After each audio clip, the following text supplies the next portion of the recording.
สวัสดีครับ สวัสดีตอนเย็น ตอนนี้เวลา5 โมงครึ่ง5 โมงเท่าไหร่เนี่ยผมดู ตอนนี้5 โมง 22 นาที 17 นาฬิกา 22 นาทีนะครับ เรื่องเดิมๆนะครับนะที่เก่าเดิม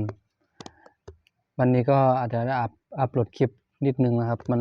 อาจจะไม่ค่อยเยอะเนาะตอนเช้านั้นอาจจะได้ประมาณ2 คลิปหรือเท่าใดผมจำไม่ได้นะ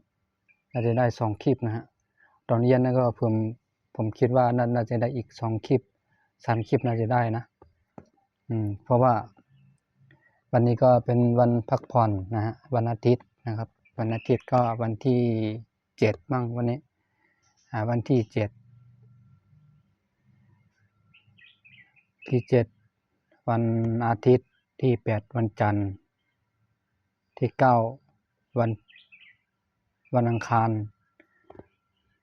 ก็ไม่เป็นไรครับนะ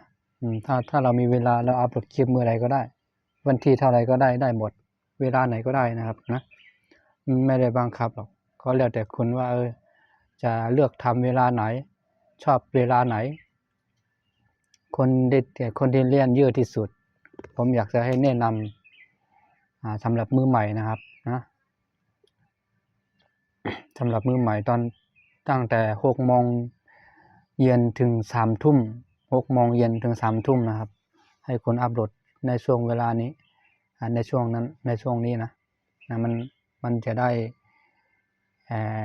คนเพราะว่าคนมันตอนนี้ในช่วงเวลานั้น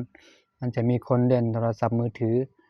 บางคนก็มาเล่นมาฟังคำพูดมาฟังคำอธิบายมาฟังคำที่มันเล่าเรื่องชีวิตประจำวันเล่าเรื่องการเรื่องงานเล่าเรื่องเพื่อนร่วมงานหรือฝึกงานใหม่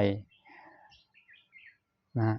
ฝึกงานใหม่ก็ดีงานฝึกคนงานเก่าก็ดีนะครับคนงานเก่าก็ช่าง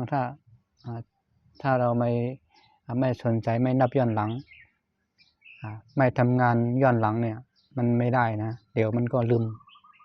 สิ่งที่คุณทำงานใหม่เรื่อยๆนะทำงานใหม่เรื่อยๆอันเก่าคุณไม่อยากทำแล้วคุณไม่อยากจะทำแล้ว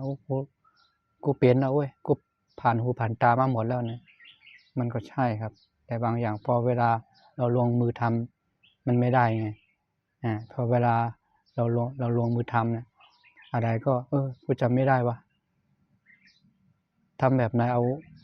ทำแบบไหนอย่างไรวะประมาณนี้ก็มันจะทำให้เราหมดความจำเสื่อมแล้วก็มันจะทำให้เราจำไม่ค่อยได้ดีนะฮะก็อยากจะฝากถึงแค่นี้นะครับคลิปตอนนี้เดี๋ยวไปเจอกันใหม่ถ้ามีเวลาเนาะสวัสดีครับ